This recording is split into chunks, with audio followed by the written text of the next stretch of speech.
Hai Sobat Lentera, Tera News kembali hadir menyapa Anda dengan membawakan sederet informasi terhangat dan inspiratif. Bersama saya, Sylvia Dwi, inilah Tera News selengkapnya. Revisi Undang-Undang Tentara Nasional Indonesia kembali menjadi sorotan dengan 3 pasal krusial yang diusulkan untuk diubah.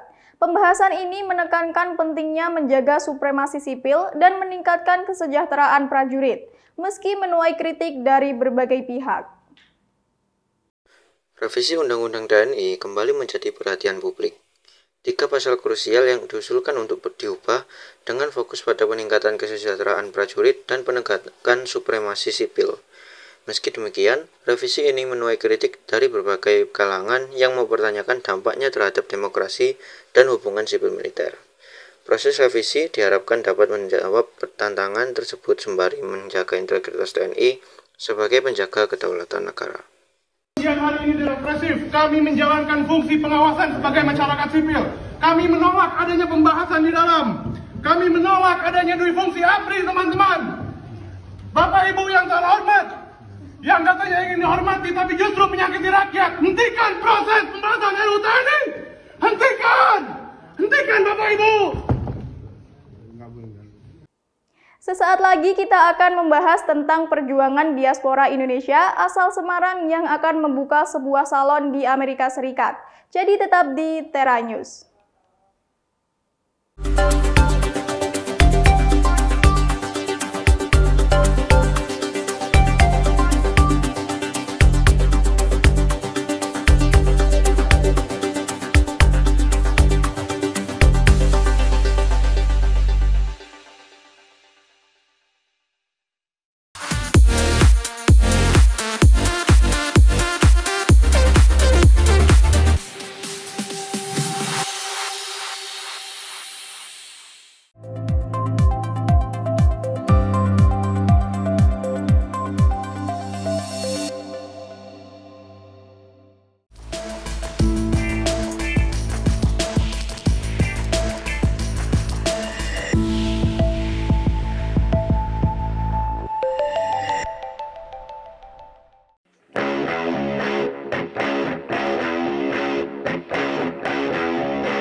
Cita-cita Army Freebell semenjak datang di Amerika Serikat adalah mendirikan salon. Tapi impian diaspora asal Semarang ini ternyata tak mudah. Army harus menempuh pendidikan untuk memperoleh sertifikat, lalu bekerja di sejumlah salon. Tetapi akhirnya saat ini Army dapat membuka sebuah salon dengan nama Beaming Salon yang berada dekat dengan Gedung Capitol, Washington DC.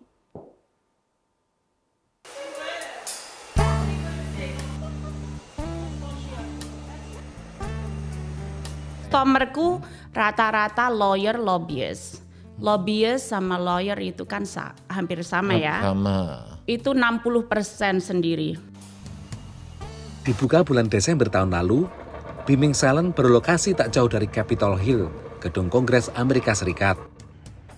Pemiliknya Army Freebell, diaspora Indonesia asal Semarang, Jawa Tengah. Beaming di Amerika untuk orang Amerika artinya glowing, smile, happy. Kita selalu bilang kalau kamu ke Beaming, keluar dari Beaming Salon akan beaming, akan happy. Dan kebahagiaan itu dirasakan oleh Hillary Ravito, pelanggan setia Army. Oh yeah, she's very kind, she's very open. She's really good at doing hair. You know, she has a lot of ability to do every age hair, you know, styles like from very young to, you know, an older generation. Namun, untuk membangun usaha yang membuat orang bahagia ini, ia harus mengeluarkan modal yang cukup besar.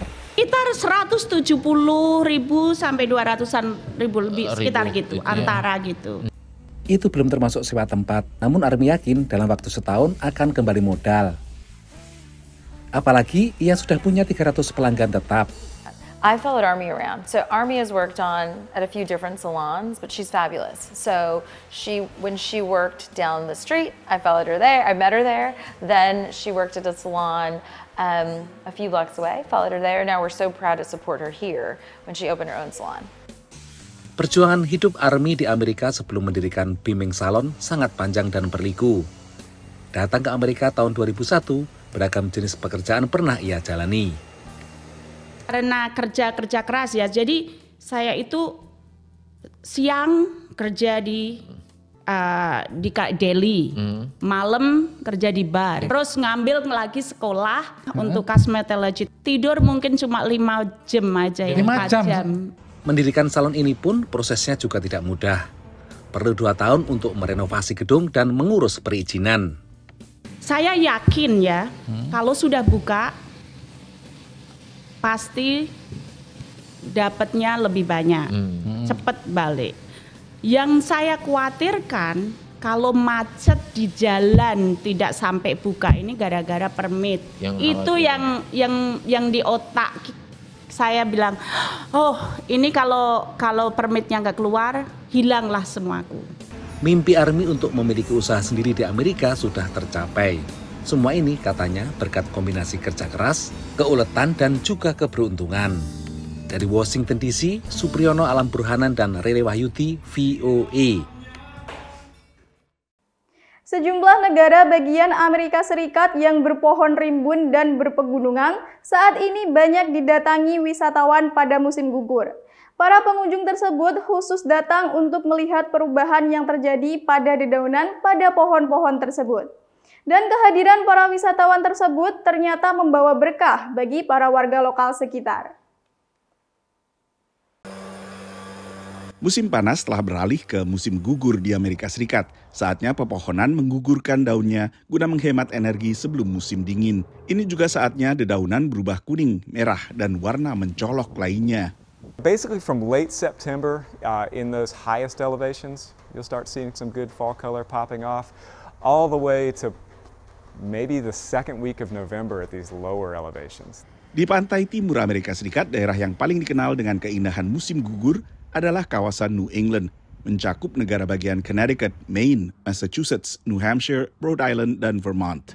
Kawasan ini kedatangan banyak turis dari negara bagian lain. I'm on a bus trip from Indiana, Fort Wayne, Indiana, with my sisters actually, and we came out to the Northeast to see the beautiful foliage and the colorful leaves.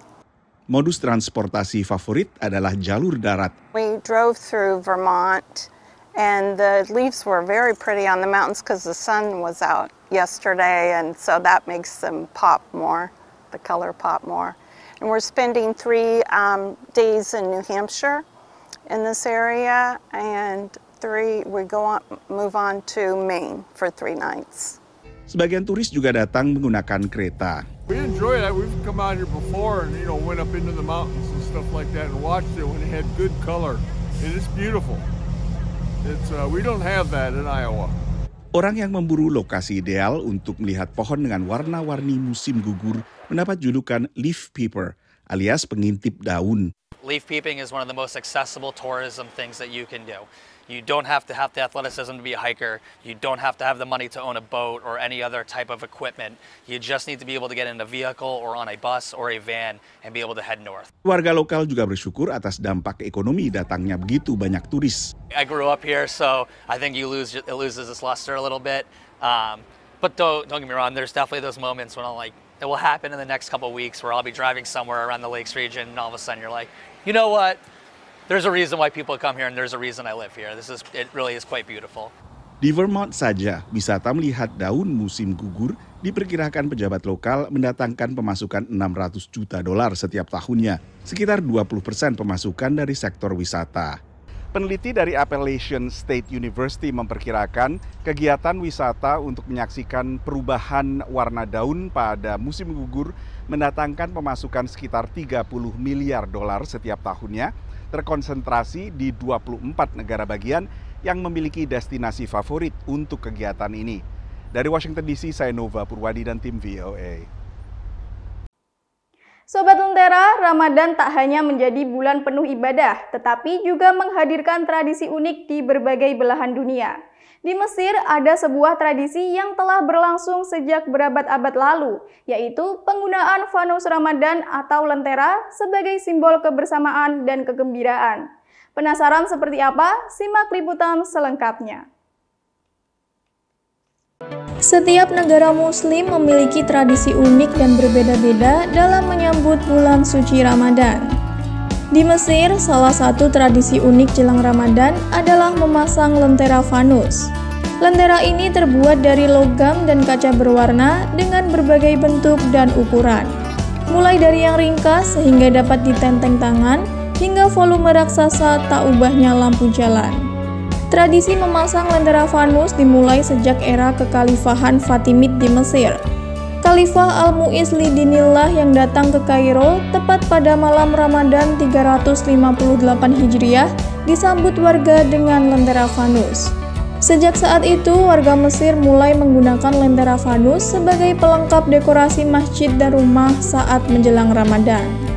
Seiring perkembangannya, pusat-pusat perbelanjaan dan jalan-jalan di kota Mesir juga kerap memasang lentera fanus untuk menyambut bulan suci Ramadan. Bagi keluarga-keluarga Mesir, membeli lentera sebagai dekorasi bulan Ramadan merupakan tradisi yang melekat setiap tahun. Meskipun lentera-lentera ini tidak benar-benar digunakan sebagai sumber cahaya, namun banyak keluarga di Mesir masih memanfaatkannya untuk sekadar pajangan dan sebuah simbol kebahagiaan untuk menyambut bulan suci Ramadan. Sobat Lentera, tempe tak lagi hanya jadi santapan khas Indonesia. Seorang warga Jepang, Taki Miyazaki, memproduksi tempe dengan kedelai lokal di Sukui. Tempe buatannya diolah menjadi berbagai hidangan, seperti katsu tempe dan nasi kari vegetarian. Seperti apa kisahnya? Simak liputan berikut ini. Tempe kini tak lagi hanya menjadi makanan sehari-hari di Indonesia. Di Jepang, pangan berbasis kedelai ini mulai mendapat perhatian, terutama berkat inovasi seorang warga lokal yang bernama Taiki Miyazaki. Miyazaki memproduksi tempe dengan kedelai yang ditanam di daerahnya, Sukui. Saya Taiki Miyazaki, saya tinggal di Kanagawa. Saya membuat tempe khas Indonesia dengan kedelai lokal daerah saya. Tempe buatannya kemudian diolah menjadi beragam hidangan seperti katsu tempe, nasi kari vegetarian yang disajikan di restoran keluarganya di kota Sagamihara, Prefektur Kanagawa. Seperti tempe katsu, pasta tempe, sama kari tempe gitu. Ada beberapa orang yang ini memang nggak bisa makan daging gitu. Nah, terus karena dulu dia di sini tuh tidak ada untuk vegetarian makanannya. Jadi mereka kalau masuk, kalau nggak ada makanannya, mereka bingung mau makan apa ya gitu. Tapi akhirnya karena sekarang ada tempe katsu, tempe pasta, tempe kare gitu, jadi mereka pilih gitu. Karena menggunakan kedelai lokal Jepang, tempe buatannya memiliki cita rasa yang sedikit berbeda dibandingkan dengan tempe khas Indonesia. Beda dengan tempe lokal, ya seperti yang impor dari Indonesia langsung. terutama yang sebenarnya pari itu mungkin rasanya kali ya, jadi yang agak manis. Tak hanya sekedar berinovasi, Miyazaki juga menciptakan aneka olahan tempe untuk mendukung asupan gizi bagi lansia di Jepang. Ada target saya itu ingin menyelesaikan masalah sosial atau masalah daerah yang sekitar saya dengan kemampuan saya sendiri gitu. Apalagi di sini itu banyak orang tua berusia lanjut. Mereka itu kadang kurang ototnya. Jadi gara-gara itu dia kurang bisa aktivitasnya gitu. Nah terus gimana caranya biar sehat? Salah satunya makan banyak protein. Proteinnya kan tempe itu dari kedelai dan apalagi ini fermentasi ya. Jadi gampang di tubuhnya, gampang dicerna. Jadi biar orang tua berusia lanjut lebih sehat gitu. Ketertarikannya terhadap tempe berawal saat ia menempuh pendidikan di Indonesia. Untuk memahami lebih dalam proses pembuatannya, ia belajar langsung di Rumah Tempe Indonesia yang berlokasi di Bogor. Kini tempe hasil produksinya telah dipasarkan secara daring melalui media sosial dan mulai dikenal oleh masyarakat Jepang. Informasi tadi mengakhiri Tera News saat ini. Anda dapat saksikan kembali tayangan saat ini di YouTube channel kami, Lentera TV Media, dan website kami, lentera.tv. Saya Sylvia Dwi pamit undur diri. Terima kasih dan sampai jumpa.